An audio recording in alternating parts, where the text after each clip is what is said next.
السلام عليكم ورحمة الله وبركاته، حبايب قلبي طلاب الصف الرابع، عاملين ايه؟ النهارده ان شاء الله بدايتنا مع منهج الترم الاول واول درس عندنا وهو الاعداد الكبيرة. عايزين نعرف يا شباب يعني ايه اعداد كبيرة؟ يعني ايه قيمة مكانية؟ يعني ايه قيمة الرقم؟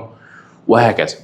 تعالى كده، احنا خدنا في سنة تالتة ابتدائي عدد زي دوت وعرفنا ازاي نقرأه. ده كان اكبر عدد بالنسبة لي.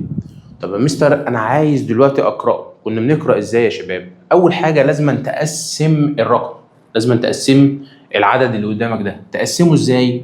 قال لك انت بتقسم من اليمين، تقسم من يمين، تقسم من هنا وتقرا من الشمال وتقرا من الشمال. طب هقسم ازاي يا مستر؟ عد 3، 1 2 3 وحط فاصله، 1 2 3 حط فاصله. تمام. وبعدين اقرا من الشمال، اقرا من الشمال. طيب يعني هقرا ازاي؟ اهو واحده واحده معايا. 391,000 وهنعرف يعني ايه دلوقتي. 239. ده كده احنا قرأنا العدد الكبير دوت. واحنا يا شباب لما كنا بنيجي نقرأ اي ثلاث اعداد كنا بنقرأ من الشمال يمين في النص، يعني كنا بنقول 391 239 يبقى شمال يمين في النص، شمال يمين في الايه؟ في النص. ده كان اكبر عدد بالنسبه لي. احنا بقى هنكبر السنه دي وناخد كمان عيله وكمان عيله. العيلتين دولت يا شباب اسمائهم ايه؟ تعالى كده، تعالى نشوف. احنا دلوقتي يا شباب عندنا اول عيله، كل عيله فيها طبعا 3 خانات. احنا عارفين اول عيله عندنا وهي عيله الوحدات، عيله الوحدات، العيله اللي احنا هنسميها كده عيله اللي ملهاش اسم، عيله اللي ملهاش ايه؟ اسم. تعالى بس نغير اللون علشان يبان. عيله الوحدات لما نيجي بنقراش ليها اسم، عشان كده قلنا عيله اللي ملهاش اسم. تاني عيله عندنا وهي عيله الالوف، عيله الايه؟ الالوف. تالت عيلة عندنا اللي احنا هناخدها بقى جديدة بالنسبة لنا وهي عيلة الملايين، عيلة الايه؟ الملايين. وهناخد كمان عيلة وهي عيلة المليار، عيلة المليار. طبعا يا شباب في كل عيلة من العائلات دي في 3 خانات، كل خانة او كل 3 خانات ليهم نفس الاسماء بس بنزود اسم العيلة. يعني ايه يا مستر؟ يعني احنا هنا يا شباب الوحدات احاد عشرات مئات، الالوف احاد عشرات مئات، الملايين احاد عشرات مئات، المليار احاد عشرات مئات، وهكذا. طيب الوحدات لما نيجي بنقول احاد عشرات مئات بس، ليه؟ لان احنا قلنا العيله دي ملهاش اسم. طب الالوف لا، لما بنيجي بنقول احاد الالوف، احاد الايه؟ الالوف. او ساعات بنقول الوف بس ما بنقولش احاد. طب عشرات بنقول عشرات الالوف، عشرات الايه؟ الالوف. طب المئات مئات الالوف. يبقى بنقول كل ايه؟ خانه، اسم الخانه ثابته بقى احاد عشرات مئات، ونقول اسم العيله اللي هي الالوف. طب في المليون خلاص بقى انت بقيت شاطر، احاد الايه؟ المليون، او ممكن نقول المليون بس.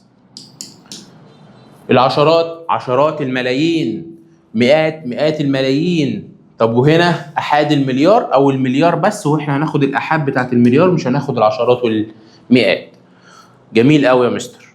يعني ال6 واقفه في الاحاد، ال7 واقفه في العشرات، ال8 واقفه في المئات، ركز ركز، ال2 واقفه في احاد الالوف اللي هي الالوف، ال4 عشرات الالوف. طيب احنا عايزين نقرا زي عدد زي العدد دوت يا شباب، نعمل ايه؟ خلاص يا مستر انت قلت لنا نقسم من اليمين ونقرا من الشمال، نقسم من اليمين ونقرا من الشمال. تعال نقسم. هنقسم ازاي؟ ها؟ عد 3. ليه 3؟ عشان احاد عشرات مئات، يبقى دي عيله لوحديها. 1 2 3 اهو. قسم. 1 2 3 قسم.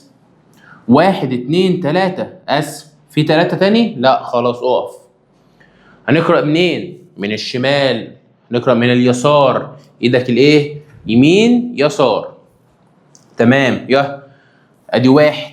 1 ايه بقى؟ 1 مليار، 1 مليار او ممكن نقول مليار. 327 مليون، 327 مليون. بقول العدد واسم العيلة. 942 ألف، 942 ألف. 876 واسكت لان ملهاش اسم، ملهاش ايه؟ اسم. تاني بنقسم منين؟ من اليمين. طب ونقرأ منين؟ من اليسار. تمام يا شباب؟ تمام. انت عارف ان كل عدد من الاعداد ديت، كل خانة من الخانات دي ليها حاجتين، ليها قيمة مكانية وليها قيمة رقم. ليها قيمة مكانية. القيمة المكانية دي يا شباب اللي احنا بندلعها نقول لها يعني اسم الخانة، اسم الخانة اللي واقف فيها العدد. الستة لما يجي يقول لك القيمة المكانية للعدد 6 أو للرقم 6، الست دي واقفة فين؟ في الآحاد. السبعة عشرات، 8 مئات. طب لو قال لك القيمة المكانية للتسعة، ها؟ التسعة دي واقفة فين يا مستر؟ في مئات الألوف، يبقى القيمة المكانية بتاعتها مئات الألوف. اسم الخانة دي يا شباب يعني لازم نكتب كلمة، لازم نكتب كلمة، لازم نكتب اسم. نكتب إيه؟ اسم. طب في حاجة اسمها قيمة الرقم، وساعات بيقول لك قيمته، قيمة الرقم، أو لما يقول لك قيمته، يعني لما يجي يقول لك قيمة الأربعة فأنت تبقى عارف إن هي قيمة الرقم. قيمة الأربعة، بص هندلعها ونقول لها يا أصفار. يعني عايزين نكتب عدد، عايزين نكتب إيه؟ عدد. فين الأربعة دي يا مستر؟ أهي الأربعة أهي يا شباب. الأربعة دي فأنا بحطها كده. يمين الأربعة، أنت خلاص بقى عارف فين يمينك وفين شمالك. يمين الأربعة بعد الأربعة في إيه؟ بعد الأربعة يا مستر في الاتنين والتمانية والسبعة والستة. أكتبهم؟ لا، إحنا قلنا أصفار. شيل الاتنين وحط صفر، شيل التمانية وحط صفر، شيل السبعة وحط صفر، شيل الستة وحط صفر. يعني هنعدهم 1 2 3 4، 4 في 4 أعداد بعد الأربعة، يبقى نحط مكانهم 4 أصفار وأقسمها عشان لما تيجي تقرأ يبقى الأربعة دي قيمتها 40,000. قيمتها 40 إيه؟ 1000. يبقى إحنا يا شباب القاعدة الذهبية بقى، القاعدة اللي إحنا هنقرأ بيها إيه بقى هي يا مستر القاعدة؟ لما نيجي نقسم من اليمين. نقسم من إيه؟ من اليمين. ولما نيجي نقرأ من اليسار. نقرأ من اليسار. يبقى احنا كده يا شباب عرفنا ان احنا عندنا حاجه اسمها القيمه المكانيه اللي هي اسم الخانه، وقيمه الرقم اللي هي اصفاره. طبعا العدد ليه صيغه. يعني ايه يا مستر صيغه؟ صيغه يعني طريقه الكتابه بتاعت العدد. زي العدد اللي قدامي ده مثلا، عايزين بقى حد شاطر يوقف كده الفيديو ويقول لي العدد دوت نقراه ازاي. وقف الفيديو، اقرا العدد وبعد كده تعالى نشوف. المستر هنا قال لي نقرأ من اليسار، هو متقسم جاهز، خلاص أنا مش هقسمه، هقرأ من اليسار. هقرأه إزاي؟ دول رقمين، يبقى هقول 45. بس هي تاني خانة أو تاني عيلة كانت اسمها إيه؟ الألوف. جدع، يبقى 45,000. 45,371. شاطر شاطر، أنت قرأتها صح. 45,371. شايف الطريقة اللي هو مكتوب بيها دي؟ الطريقة دي اسمها صيغة القياسية. اسمها الصيغة الايه؟ القياسية. جدع. في صيغة تاني وانت عارفها وخدتها في سنة تالتة. ايه يا مستر الصيغة دي؟ الصيغة اللي احنا بنقولها بالكلام بالعربي. هنا قلنا 45 فنكتب له كده 45 أو 40. 45,000 و 300. شايف عشان تبقى عارف احنا بنكتب ازاي. بنكتب ثلاثة ونلزق فيها كلمة 100. 371. هنقول حاجة دي ليها اسم أصلا؟ ملهاش اسم، يبقى مش هنقول. يبقى 45 أو 40,371. الصيغة دي اسمها صيغة إيه يا مستر؟ الصيغة دي يا شباب اسمها الصيغة اللفظية. الصيغة الإيه؟ اللفظية. يعني أنت بتقولها إزاي؟ الصيغة اللفظية. خلي بالك بقى إن في صيغة لفظية تاني اسمها الصيغة اللفظية المختصرة. بنكتب اسم العدد باسم الخانة بتاعته. يعني نكتب 45,000 و 371 ونسكت طبعا لان ملهاش اسم خانه. اهم صيغه انت لازم تكون عارفها وهي الصيغه اللي بعد ديت اسمها الصيغه الممتده. بكتبها ازاي يا مستر؟ بمسك كل عدد فيهم اكتب قيمته. اكتب ايه؟ قيمته. يعني الاربعه واشوف بعديها كام عدد، 1 2 3 4، يبقى احط 4 اصفار، احط 4 اصفار زائد الخمسة اهي، واحط جنبها كام صفر، 1 2 3 3 اصفار زائد التلاتة واحط جنبها كام صفر، 1 2 زائد السبعة واحط جنبها كام صفر، شاطر، صفر 1 زائد الواحد واحط جنبها كام صفر، مفيش ولا صفر. الصيغة دي اسمها صيغة ايه؟ الممتدة، وصيغة مهمة جدا جدا جدا، الصيغة الممتدة. ودي كده يا شباب الصيغ اللي عندك في الايه؟ في المنهج. يبقى احنا دلوقتي يا شباب عرفنا ازاي نقرأ العدد، وازاي نكتب الصيغ بتاعة العدد، وازاي نجيب القيمة المكانية وقيمة الرقم. تعالى نبدأ نحل. جهز ورقة وقلم ويلا بينا. يلا بينا يا شباب نبدأ نحل. بس قبل ما نحل في حاجة لازم تبقى عارفها، ازاي تكون عدد. بيديك شوية اعداد كده زي ما هو مديهم لك كده، ويقول لك انا عاوز اكون عدد، عايز اكون اكبر عدد من الاعداد ديت واصغر عدد من الاعداد ديت. فهو هنا مديني الواحد والاثنين والسبعة والثمانية والاربعة وواحد تاني وخمسة وثلاثة، مديني شوية اعداد وقال لي احنا عايزين نمسك الاعداد دي نكون منها اكبر عدد. انت هتعمل ايه؟ بص يا عم، هتبدأ من اليسار. مين اكبر واحد فيهم هنا؟ شاطر جدا، الثمانية. فهتمسك الثمانية تحطها اول رقم من اليسار، احنا بنبدأ من اليسار. وبعدين يا مستر، وبعدين بعد السبعة ايه اللي اقل منها سنة؟ السبعة يا مستر، يبقى حط السبعة. بعديها هتحط مين الاقل منها سنة؟ الخمسة. بعد كده الاربعة، بعد كده التلاتة، بعد كده الاتنين، بعد كده الواحد. طب لما يكون اصغر عدد، اصغر عدد ببدأ برضك من اليسار بس باصغر عدد، يعني همسك بالواحد واحط بعديها الاكبر منها سنة الاتنين، بعد كده اللي بعديها الاكبر منها سنة التلاتة، وهكذا. كده انت كونت اكبر عدد وكونت اصغر او اقل عدد. عندنا بقى حاجة مهمة جدا يا شباب، ايه هي يا مستر؟ عندنا في حاجة اسمها تغيير القيمة المكانية. ايه يا مستر تغيير قيمة العدد او القيمة المكانية ديت؟ احنا دلوقتي يا شباب لو احنا معانا 3 جنيهات، 3 ايه؟ جنيهات، اللي هو الفضة الصغير ده. فانت كده معاك 3 صح؟ بس 3 من الجنيه، فانت القيمة اللي معاك كام؟ 3 جنيه. تعال نصغر شوية الخط معايا يعني انت كده دلوقتي معاك 3 جنيه. طب افرض انت معاك 3 بس بقى ايه الورقه بتاعت ال10 دي 3 عشرات، يبقى انت كده معاك كام؟ 3 برضه. اوعى تقول 3، انت معاك 3 بس قيمتها ايه؟ قيمه الثلاثه بتاعت ال3 عشرات دولت 30 جنيه. ايه ده يا مستر؟ ما هي 3 وهنا 3. لا بس فرق في القيمه، هنا 3 جنيه وهنا 3 عشرات يعني 30 جنيه. طب افرض 3 ورقات، معاك 3 ورقات من 100، يبقى انت كده معاك 300 جنيه. شايف الفرق؟ فهنا قال لك انت كده لما يكون العدد عندك هنا اهو، بص واقف فين؟ في الآحاد، يبقى قيمته 4. طب كبر شويه بقى 4 بس في العشرات، فقيمته زادت فبقت ايه؟ عشرات يعني 40، فقيمته هنا بقت زادت 10 امثال. وهنيجي دلوقتي نعرف كلمه امثال. طب هنا راحت للمئات فبقت قيمتها زادت، بس زادت بقى 10 امثال اللي في العشرات. فكل ما تمشي خانه بتزيد 10 امثال.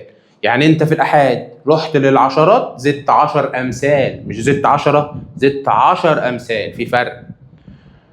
رحت للمئات زدت 10 امثال، رحت للآحاد الالوف زدت 10 امثال، وهكذا. يعني كل ما تمشي خطوه كل ما تزيد 10 امثال.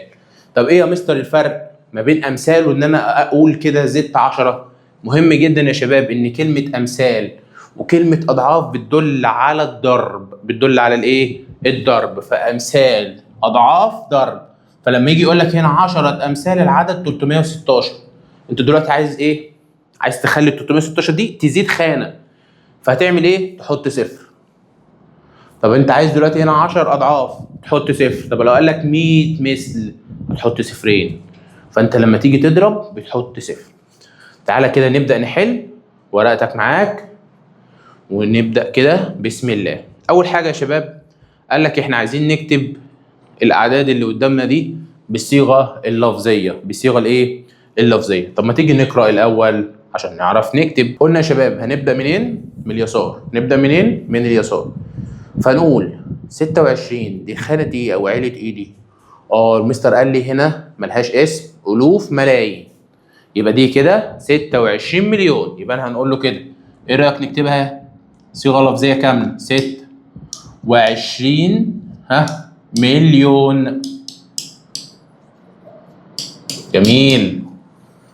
وبعدين 143 ألف أهي، 143 ألف.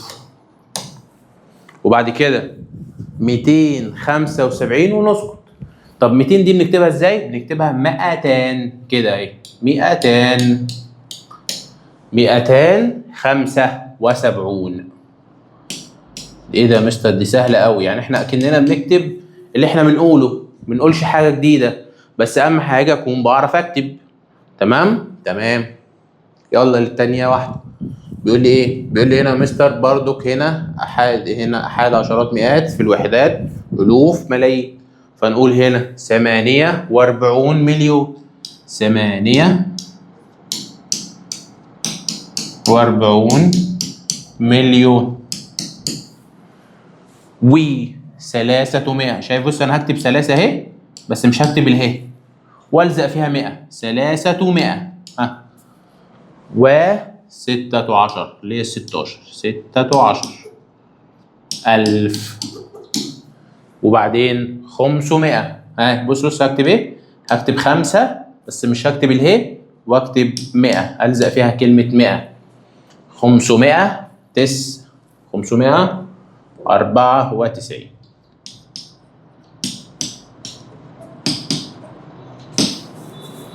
كده يا شباب احنا بنكتب بالصيغه الايه؟ اللفظيه. بنكتب بالصيغه اللفظيه.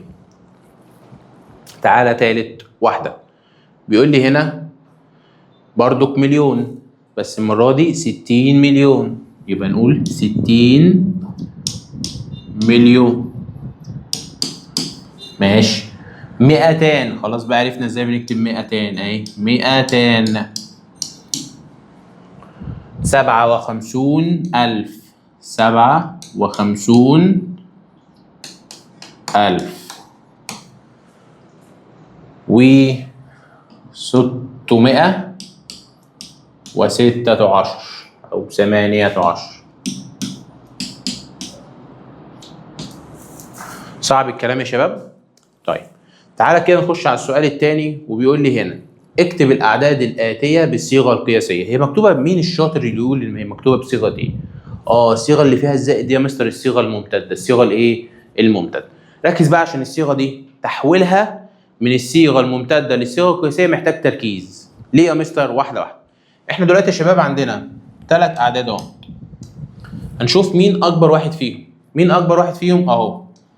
شايف؟ ده كله أصفار. كله إيه؟ أصفار. فأنا هنعمل إيه يا مستر؟ بص يا سيدي. أنا شايف إن هو متقسم ل3 عائلات، فأنا هقسم هنا 3 عائلات. هقسم أدي 1 2 3 وأحط الفاصلة بتاعتي. 1 2 3 وأحط الفاصلة بتاعتي، وهو في كمان واحدة فهحط ال6 بقى. تاني أنا بحط ال6 وأشوف الأصفار اللي عندي كام صفر، أحط مكانهم شرط صغنونة خالص كده بالقلم الرصاص. 6 جنبها 6 صفار، هحط 6 شرط. ليه يا مستر؟ تعال نشوف بقى. هنا عد كده معايا 1 2 3 وبعد كده كتب لي 429، فانت هتعمل كده 1 2 3 وهتكتب 429. وبعدين هنا مفيش اصفار اصلا، فهتحط ال 125 دي في الايه؟ في ال3 شرط دول. طب ما صعبه يا مستر؟ لا، احنا بنحط الاعداد جنب بعض كده. بس لازم تعملها زي ما انا بقول لك. ليه؟ عشان هتيجي بقى لتاني واحده وتشوف ليه. هنا ال8 جنبها كام صفر؟ ال8 اهي جنبها 1 2 3 4 5 6 7 8 اصفار، هتحط جنبيها 8 وجنبيها كام شرطه؟ 8 شرط. 1 2 3 4 5 6 7 8. وبعدين ركز، انت هتعد الاصفار دي 1 2 3 4 5 وتحط 7. 1 2 3 4 5 وحط 7 اهي. عد الصفر، 0 1 وحط 85. 0 1 اهو وحط 85. طب ركز بقى، احنا كده خلصنا كل الارقام اللي عندنا، بس في شرط فاضيه يا مستر هنعمل فيها ايه؟ حط مكانها صفار. حط مكانها اصفار. هنا 0 0 0 0 0. طب ما تيجي كده يلا نقراه. وقف كده الفيديو واقرا. يلا بنعمل ايه؟ نقسم من اليمين ونقرا من الشمال. قسم 1 2 3 فاصلة 1 2 3 فاصلة، وبعدين اقرا من اليسار. ها 800. 800 ايه بقى يا مستر؟ هنا وحدات، الوف، ملايين، يبقى 800 مليون و700 ألف و850 واسكت. جميل. يلا اللي بعديها. هنا مين أكبر واحد أهو؟ الاتنين جنبها كام صفر؟ 1 2 3 4 5 6 7. الاتنين جنبها 7 شرط. 1 2 3 4 5 6 7. عد الاصفار وحط العدد اهو. 1 2 3 4 5 حط 5.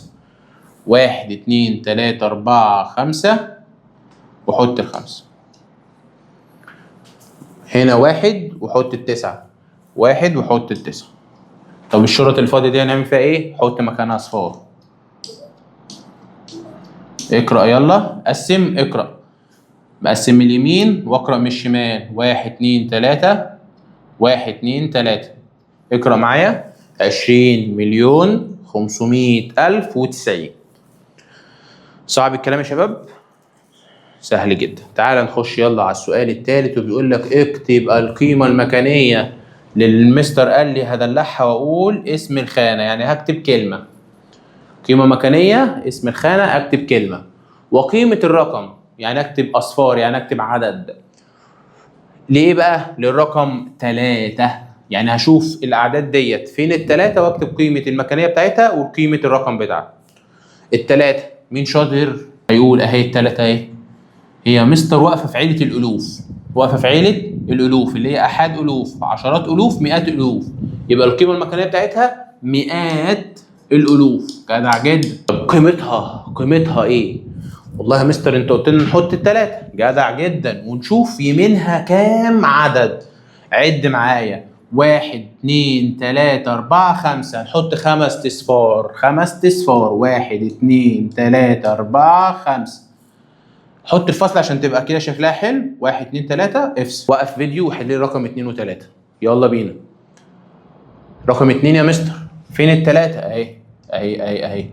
3 اهي. قيمتها هي واقفة في عيلة الملايين. واقفة في الآخر خالص أحد عشرات مئات، يبقى كده مئات الملايين. مئات الملايين. طب قيمتها حط ال3 وعد الأرقام اللي بعديها.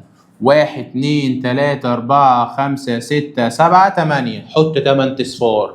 1 2 3 4 5 6 7 8. افصل. 1 2 3 1 2 3. يلا بينا. رقم 3. فين ال3 اللي فيها؟ اهي. دي يا مستر واقفه في خانه او في عيله الملايين. واقفه في عيله الايه؟ الملايين، بس واقفه في الاول احاد الملايين. انت ممكن بقى تكتبها احاد الملايين كده اهي، وممكن تكتب مليون. قيمه المكانيه بتاعتها مليون. كده صح وكده صح. احاد المليون او احاد الملايين او المليون. كده صح وكده صح. هنعمل ايه عشان نجيب قيمتها؟ نحط ال3 ونعد كام صفر. 1 2 3 4 5 6. 1 2 3 4 5 6. افصل. وده يا شباب يجيبنا لحاجة مهمة جدا جدا جدا، ان المليون اهو. 1 جنبه كام صفر؟ 6 اصفار. 1 2 3 1 2 3. يبقى المليون لما يجي كده يقول لك اصغر رقم مكون من 7 ارقام. مين هو المليون؟ بس انت مستر قلت 6 اصفار. ما ايوه، ما هو في واحد وجنبه 6 اصفار، يبقى العدد كله كام؟ 7 ارقام. يبقى المليون مكون من 7 ارقام. مكون من 7 ارقام. طب المليار واحد وجنبه كام صفر؟ جنبه 9 اصفار. فيجي يقول لك المليار اصغر عدد مكون من 10 ارقام. 10 ايه؟ ارقام. يلا بينا يا شباب نخش على السؤال الرابع. بيقول لك ايه هنا؟ بيقول لك اكمل مستخدما الارقام الاتيه. كون، يعني بيقول لك كون الاعداد اللي قدامي دي، بيقول لك كون منها اكبر عدد واصغر عدد. احنا اتفقنا يا شباب لما يجي يقول لي اكبر عدد فانا هبدا من الشمال من اليسار واحط اكبر واحد. مين اكبر واحد في الاعداد دي؟ التسعه.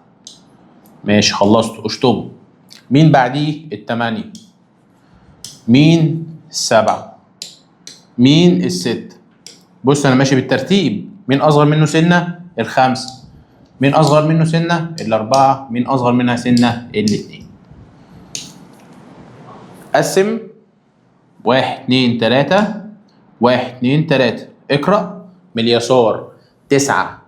9 ايه يا مستر؟ العيلة دي ايه؟ عيلة المليون. 9 مليون 876,542. اصغر عدد. في ناس بتمسك العدد ده وتقلبه. لا معلش، انا عايزك تمسك تشوف، عشان هو ممكن يجي في الامتحان ويقول لك كون اصغر عدد بس. هتعمل ايه ساعتها؟ يبقى نكون. نبدا من اول حاجه، اصغر حاجه فيهم الاثنين. نبدا من اليسار. بعديها مين اكبر منها سنه؟ الاربعه. مين اكبر منها سنه؟ الخمسه. مين اكبر منها سنه؟ السته. بعد كده السبعه والثمانيه والتسعه. قسم. 1 2 3. 1 2 3. قسم. اقرأ من اليسار. 2,456,789 واسكت. طب هنا قيمة الرقم، هو عاوز بيقول لي قيمة الرقم 5. 5 قيمتها ايه؟ اهي. اوعى بقى تتلخبط لما يجي يقول لك قيمة الرقم اصفاره. قيمة مكانية هي اللي اسم الخانة، عشان في ناس هنا ممكن تتلخبط تكتب لي هنا مستر 5 مئات. غلط. هنا بيقول لك قيمة الرقم، يعني هتمسك الرقم وتكتب اصفار. ادي الخمسة يمينها 1 2 صفرين، يعني قيمتها 500. طب هنا في العدد الصغير قيمة الخمسة ايه؟ الخمسة هي مستر حطها وشوف يمينها كام صفر. 1 2 3 4. 1 2 3 4 يعني 50,000. وقف الفيديو وكون لي انت اكبر عدد واصغر عدد. يلا يا شباب نبدأ. يلا في السؤال الثاني. اتأكد معايا من الحل اللي انت حليته. اكبر عدد يبقى احنا نبدأ من ايه؟ اكبر عدد فيهم اللي هو التسعة. من اليسار. اوعى حد يبدأ من اليمين، لو بدأت من اليمين غلط. 9. بعد كده 8. بعد كده 7. اصغر منها 6. بعد كده اصغر منها 5. بعد كده 3. بعد كده 2. بعد كده 1. قسم. 1 2 3. قسم. 1 2 3. قسم.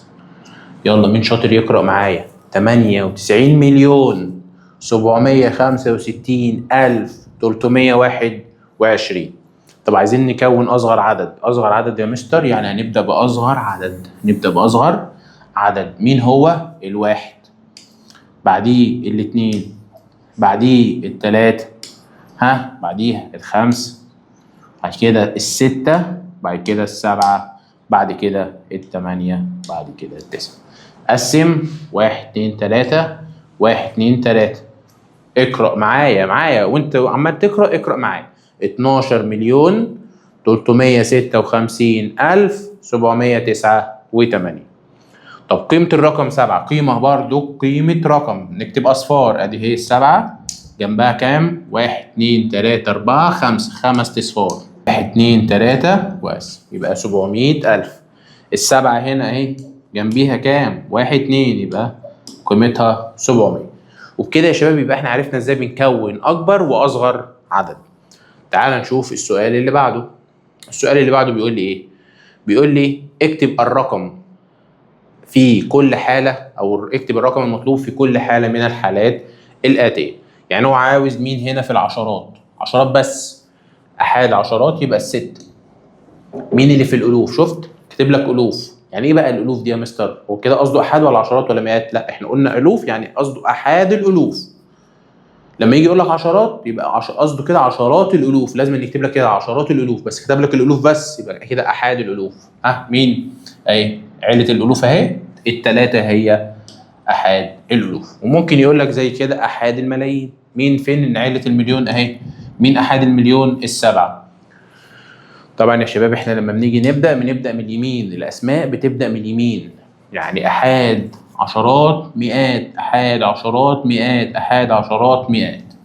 طيب هنا عاوز الرقم اللي موجود في المئات. فين المئات؟ أهي أحاد عشرات مئات الخمسة. مين اللي في العشرات؟ الألوف.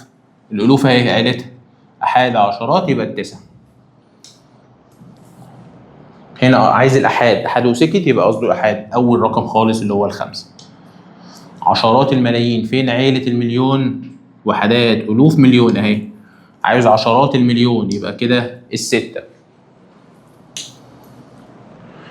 هنا الألوف أحاد عشرات مئات، عيلة الألوف أهي أحاد عشرات مئات، عيلة المليون أحاد عشرات مئات. هو الألوف قصده أحاد الألوف يبقى الخمسة. طب مئات الملايين، ملايين أهي أحاد عشرات مئات يبقى الستة. هنا عشرات فين؟ أحاد عشرات يبقى الاتنين. طب عايز عشرات الألوف، فين عيلة الألوف أهي خمسة أحاد ألوف، الاتنين عشرات ألوف يبقى الاتنين.